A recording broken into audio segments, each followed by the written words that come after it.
Do you want to understand your financial reports and understand the story that they tell about your organisation?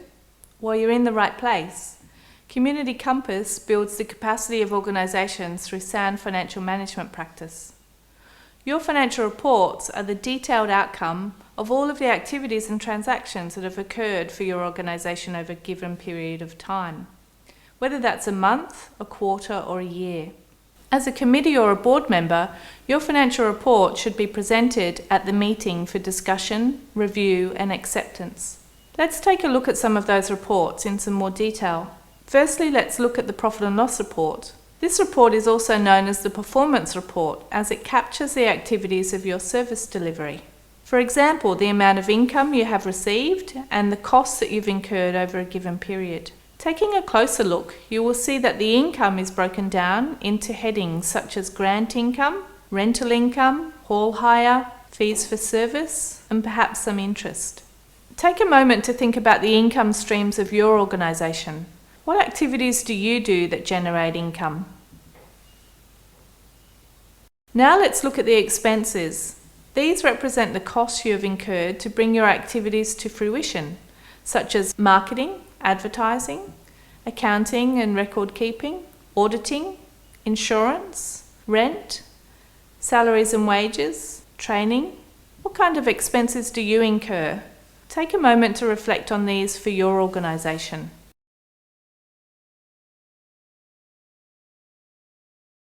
Some of the questions you may want to think about. What is your largest cost area? We can graphically report your income and expenses to highlight your high income and expense areas, which will give you a greater visual of your financial information, creating more meaningful reports for review and discussion at your next meeting.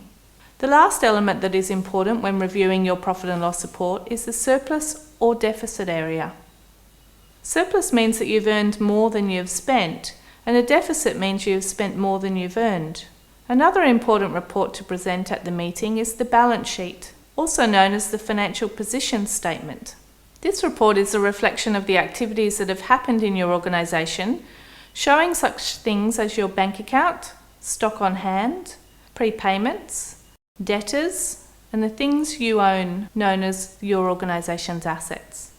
We also have non-current assets, which are items that will provide a benefit to your service for a period greater than 12 months. Things like your computer, your equipment, motor vehicles, buildings. These items owned by your organisation are listed as non-current assets. Next, we will look at the liabilities, which are the items we owe out, such as bills unpaid are our creditors, GST and PAYG tax that we need to pay to the ATO, and loans and grants in advance. Grants in advance are shown on the balance sheet due to the fact that at any given point in time, if the organisation doesn't perform the tasks or outcomes required by your funder, or you close down, then the funds unallocated will need to be returned or paid back to your department who funded you. For example, if you receive $30,000 worth of funds to run a project over a 3-month period, then $10,000 would be allocated for each month as grant income in the profit and loss report across January, February and March, so that you are showing the income received to run the project in the months that it is being spent or when the activity is occurring. The third element of the balance sheet is the equity or the net worth of your organisation.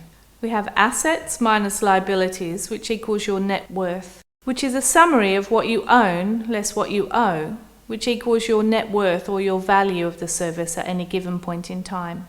A quick overview of the balance sheet are looking at things like your bank, which is the inflow and outflow of cash into and out of your service. Prepayments are items such as insurance, which is a cost that provides a benefit to your service over the whole year.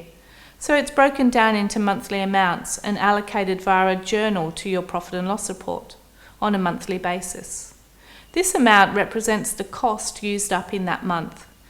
This is known as accrual accounting, which is a whole other topic.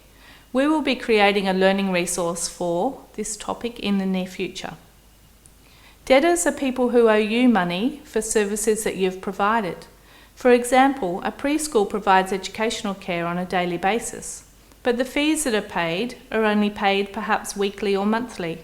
Non-current assets are items that give a benefit to the organisation greater than a 12-month period. And liabilities, such as creditors, are people that we owe money to. And there's grants in advance, which are funds we receive in advance to allocate to a project. You will note that the net equity is made up of accumulated funds, representing your previous year's profits. Adding your surplus or deficit from this year's activities, also found on the bottom of your profit and loss report as your surplus or deficit. This then creates your this year's accumulated funds. The third important report that is good to review is a cash flow statement. This represents the inflows and outflows of cash into and out of your organisation, which is the actual money that transacts between the parties during the period. In closing, I hope that this video has been able to shine some light to your understanding of your financial reports. Next time you watch this link, you may wish to have a copy of your own financial reports to reflect on as you step through the process. Wishing you well with your projects.